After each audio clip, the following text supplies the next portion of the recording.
Hello friends, tunes of ലൈഫിലേക്ക് സ്വാഗതം. ഞാൻ ഇന്ന് രാധാഷ്ടമിയുമായി ബന്ധപ്പെട്ട് കുറച്ച് കാര്യങ്ങൾ നിങ്ങളുമായി ഷെയർ ചെയ്യാനാണ് വന്നത്. ഞാൻ ഈ ലോങ് വീഡിയോയുടെ ഇത് ഷോർട്സിൽ ഇട്ടിട്ടുണ്ട്. കുറച്ച് ഭാഗം, പൂജയുടെ കുറച്ച് ഭാഗം ഷോർട്സിൽ ഇട്ടിട്ടുണ്ട്.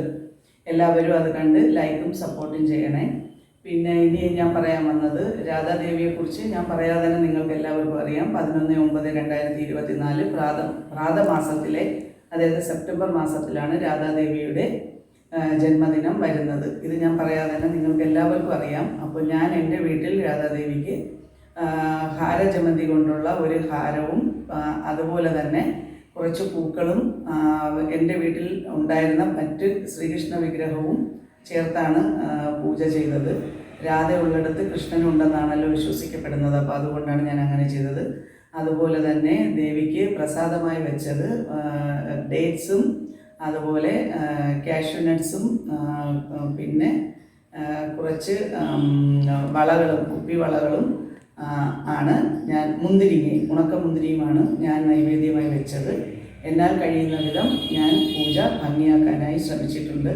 നിങ്ങൾ ഓരോരുത്തരും പൂജ ചെയ്തു എന്ന് വിശ്വസിക്കുന്നു. അപ്പം രാധാദേവിയെ പൂജിക്കുന്നത് വഴി നമുക്ക് സർവ്വ ഐശ്വര്യങ്ങളും വന്നു ചേരുമെന്നാണ് വിശ്വസിക്കപ്പെടുന്നത്. അതുപോലെ തന്നെ പിന്നെ ക്ഷേത്രങ്ങൾ, രാധയും കൃഷ്ണനും ഉള്ള ക്ഷേത്രങ്ങൾ സന്ദർശിക്കുന്നതും വളരെ ഉത്തമമാണെന്ന് വിശ്വസിക്കപ്പെടുന്നു. ഞാൻ പറയാതെ തന്നെ എല്ലാവർക്കും അറിയാം, വൃന്ദാവനാണ് രാധാകൃഷ്ണന്മാർ ഒരുമിച്ചുള്ള ഇന്ത്യയിലെ ഏറ്റവും പ്രശസ്തമായ ക്ഷേത്രം. പിന്നെ രാധാദേവിയെക്കുറിച്ച് ധാരാളം പ്രാർത്ഥനകളും അതുപോലെ തന്നെ നല്ല നല്ല പാട്ടുകളും ഒക്കെ ഉണ്ട്. അതിലെനിക്ക് ഏറ്റവും ഇഷ്ടപ്പെട്ട ഒരു പാട്ടാണ് രാധയുടെ ഹൃദയം എന്ന് പറഞ്ഞൊരു കവിതയുണ്ട്. അത് കേൾക്കാത്തവരാരെങ്കിലും ഉണ്ടെങ്കിൽ, രാധാഭക്തരായിട്ടുള്ള ആൾക്കാർ അത് കേൾക്കുന്നതെല്ലാം കൊണ്ടും നന്നായിരിക്കും എന്നുകൂടി ഇവിടെ പറയാം. ഇപ്പോൾ കറണ്ട് പോയിരിക്കുകയാണ്, അതുകൊണ്ട് തന്നെ ഈ വീഡിയോ വീണ്ടും കുറച്ചുകൂടെ ഡിമ്മായി കാണാനുള്ള ഇതുണ്ട്. നമ്മളൊരു നോർമൽ ക്യാമറ ഉപയോഗിച്ചാണ്, ഞാൻ ഇതിനു മുമ്പും പറഞ്ഞിട്ടുണ്ട്, നമ്മൾ സാധാരണ ഒരു ക്യാമറ ഉപയോഗിച്ചാണ് എടുക്കുന്നത്. അതിൻ്റേതായ കുറവുകൾ നമ്മുടെ വീഡിയോയ്ക്ക് ഉണ്ടായിരിക്കും. എന്നാലും കഴിവിൻ്റെ പരമാവധി നല്ല രീതിയിൽ എടുക്കാൻ അനുസരിച്ച് ഞങ്ങൾ നല്ല രീതിയിൽ മുന്നോട്ട് വീഡിയോ എടുക്കാൻ ശ്രമിക്കുന്നതാണ്. എന്നെ സപ്പോർട്ട് ചെയ്യുന്ന എല്ലാവർക്കും ഞാൻ എൻ്റെ നന്ദി അറിയിക്കുകയാണ്. ഒരുപാട് സന്തോഷമുണ്ട്. നിങ്ങൾ ഓരോരുത്തരും വാല്യുബിളായിട്ടുള്ള മെസ്സേജസ് അയക്കണം. അത് മാത്രമാണ് ഞങ്ങളുടെ സപ്പോർട്ട്.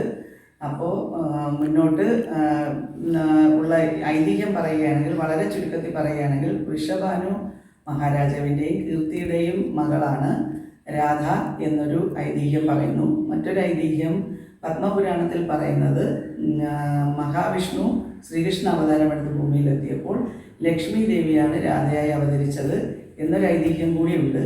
ഐതിഹ്യം എന്തായാലും ഭഗവാൻ കൃഷ്ണനും അതുപോലെ തന്നെ രാധാദേവിയും നമ്മുടെ ഭൂമിയിൽ ഉത്തമ പ്രണയത്തിൻ്റെ ഉദാത്തമായ ഉദാഹരണമാണ്.